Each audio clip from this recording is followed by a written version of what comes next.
16 songs went #1 in 2023. Some of them came out last year. Some of them came out before that. We'll get to that later. All right, yeah, kicking off in January.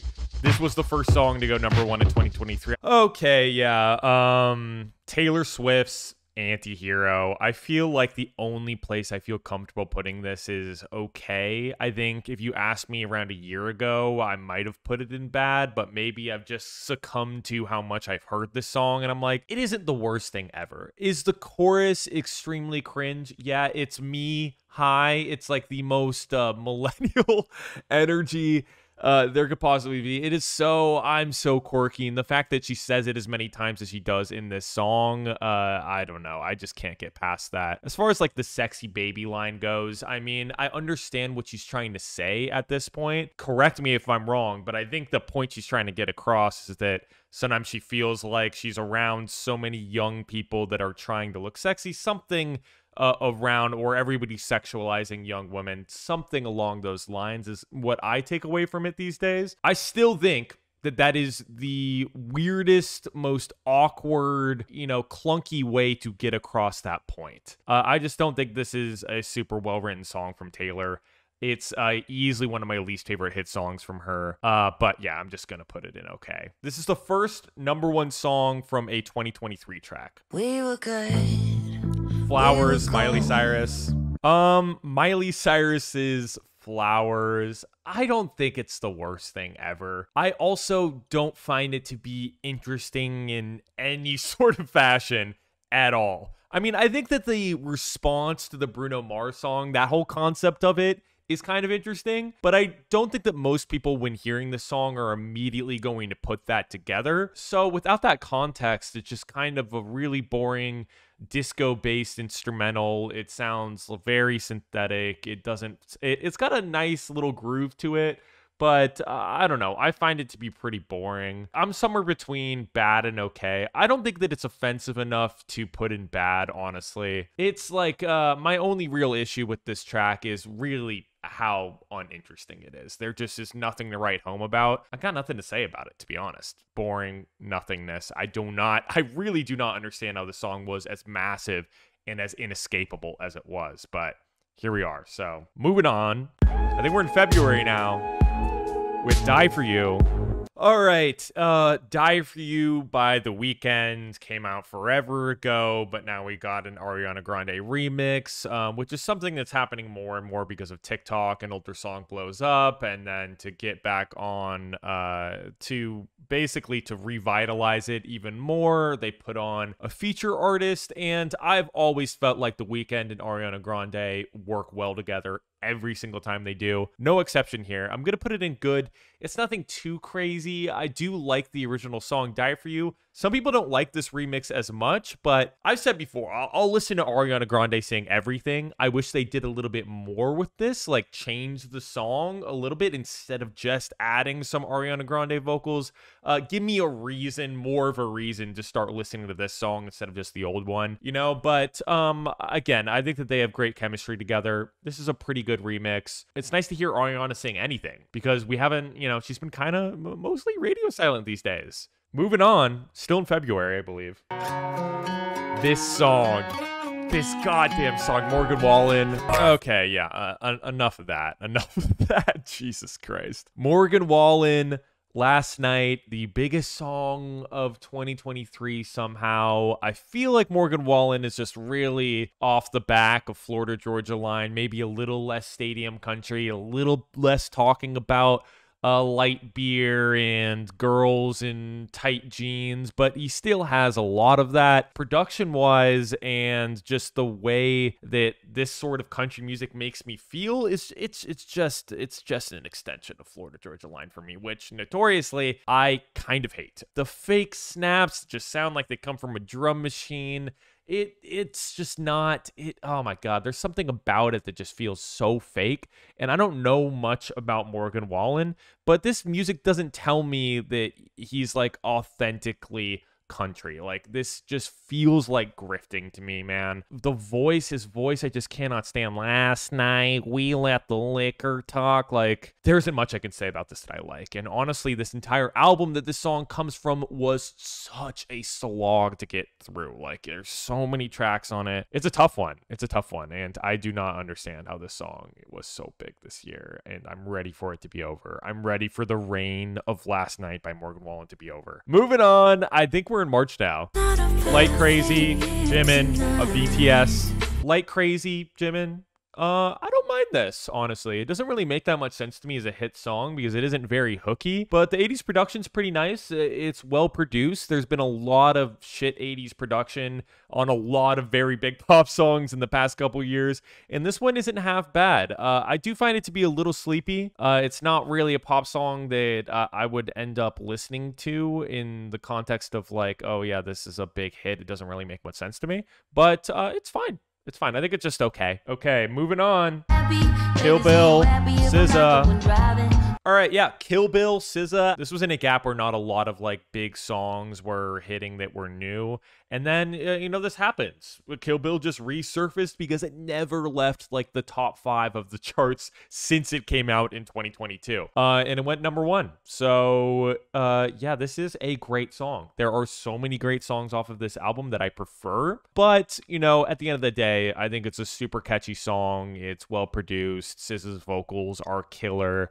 And it's catchy as hell, so there's not much to dislike about it besides that. But yeah, I'm gonna put it in great. I definitely like it more than the Die For You remix. So, all right, moving on. The first Olivia Rodrigo album rollout single, Vampire. Yeah, what a song, dude. What a ballad. I feel like in every sort of fashion, this is, as much as I like Driver's License, this feels like the evolution of Driver's License. This feels like a step up. Production-wise, it feels like a step up. Vocally, how much Olivia's vocals have improved, especially live, is crazy. And Dan Nigro, stepped up his production game a lot on this, too. It's much more interesting. I love that there's, a nice build on this. Those hard-hitting drums in that one section coming after the bridge, or, I guess, included in the bridge is super cool, too. There's a lot to love about it. It's taking interesting production, really great ballad songwriting, great vocal performance, scathing lyricism, vindictive lyricism, and all of that stuff. It's so daring to put that all together, and it's really difficult. And I just think she killed that. It's definitely one of my favorite hit songs of the year.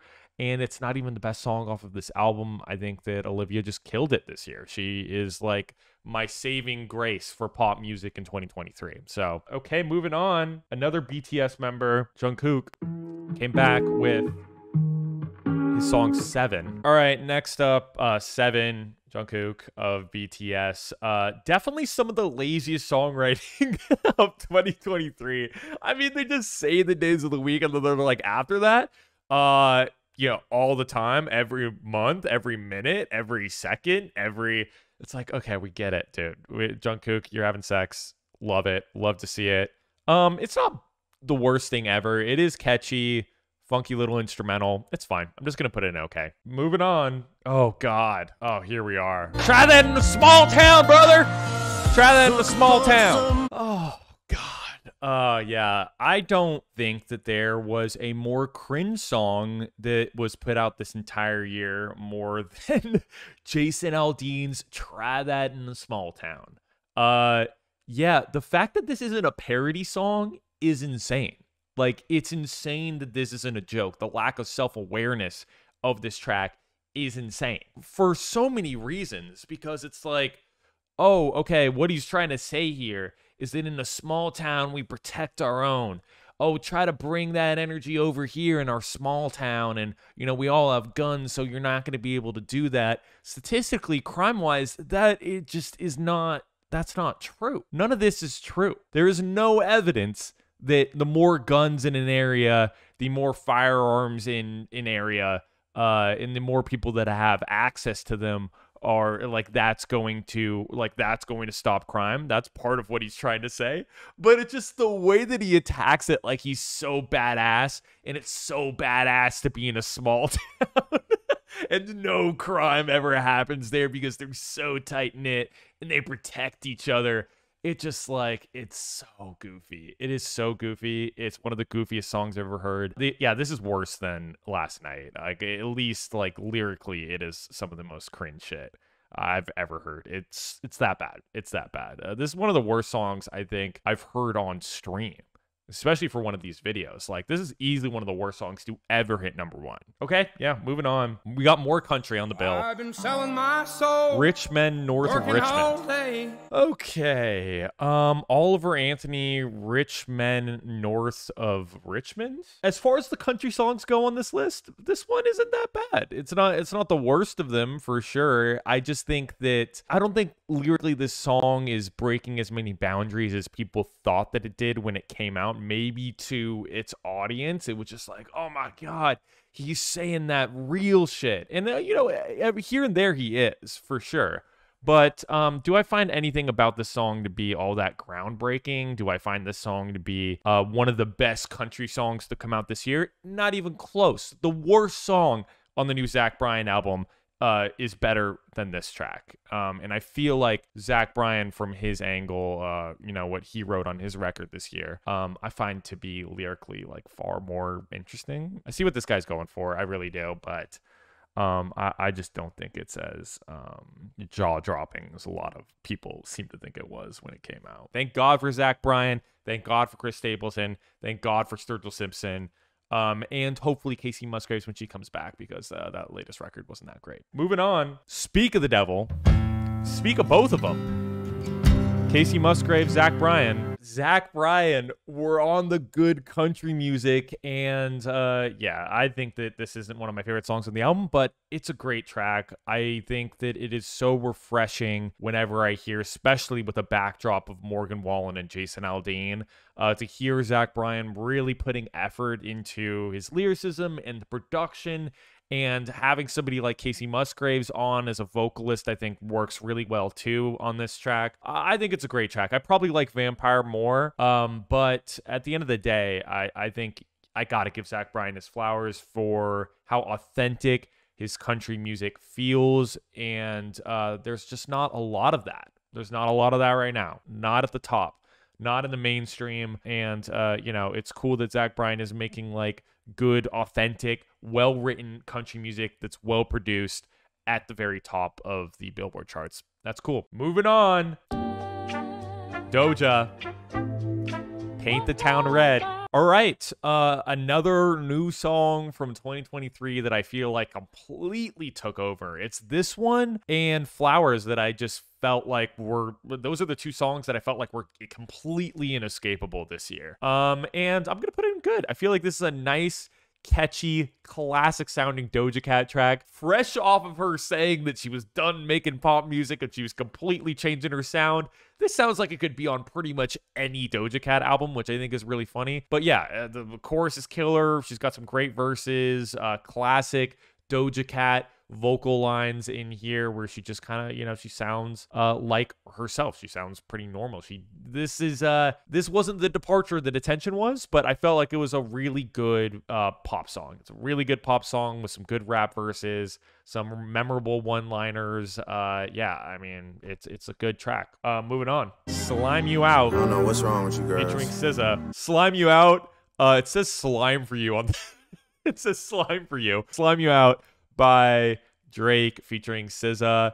I feel like SZA just absolutely carries this song vocally and lyrically. I understand that it's supposed to be this like character portrait about a tumultuous relationship, and Drake is supposed to be acting like an asshole, but his bars are still bad. Like, there's a lot of bars that I think I'm like, what the hell was he thinking at the beginning of this track? But SZA just absolutely kills it. I love SZA's part. I'll listen to the song just to hear SZA's part on this song.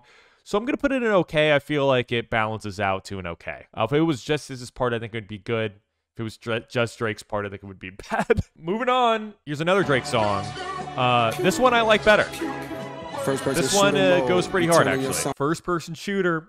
Drake, J. Cole. Yeah, Drake and J. Cole, first-person shooter. This is a pretty straightforward banger. It's a good song. It's a good rap track from Drake and J. Cole. I feel like they have really good chemistry. You know, I was waiting for them to make a song like this for a while, and now that it's out, I actually really like it. Definitely one of my favorite songs off of the Drake album.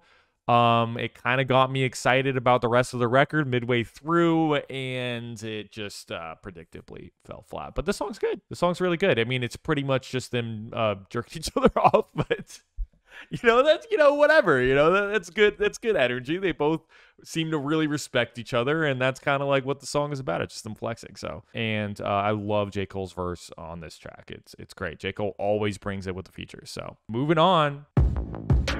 This song came back towards the end of the year, 4 years after Cruel Summer was released. It went number one. Yeah, it's about time. I feel like it deserved it when this album was released. The first time that I heard Lover, I was like, what the hell? How is this not a single? And Me was a single. And You Need to Calm Down was a single. Cruel Summer is easily one of the best songs off of this album. I put it up there with False God. I think that it's one of Taylor's best pop songs ever, and it never made any sense to me how the song didn't just completely blow up upon release. And finally it did. The internet took it and ran with it, and she re-released it as a single, and there we go. There's Cruel Summer. It's at number one. One of my favorite bridges from her ever. Love it. It's so addicting. There's such a great energy to this track.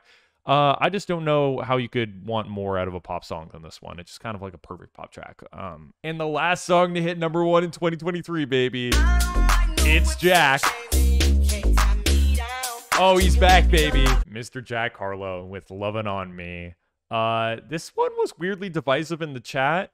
Me personally, I think that I can understand liking it. I think that the hook is nice. The beat isn't really all that bad, but I also find it to be entirely obnoxious. I think it just, it's one of those things that just, I can see it really rattling around in your brain and you just can't get rid of it. And in that respect, I feel like they did a good job. But I also think it's just kind of it's garbage. I feel like the song is going to come and go. I feel like it's already disappearing.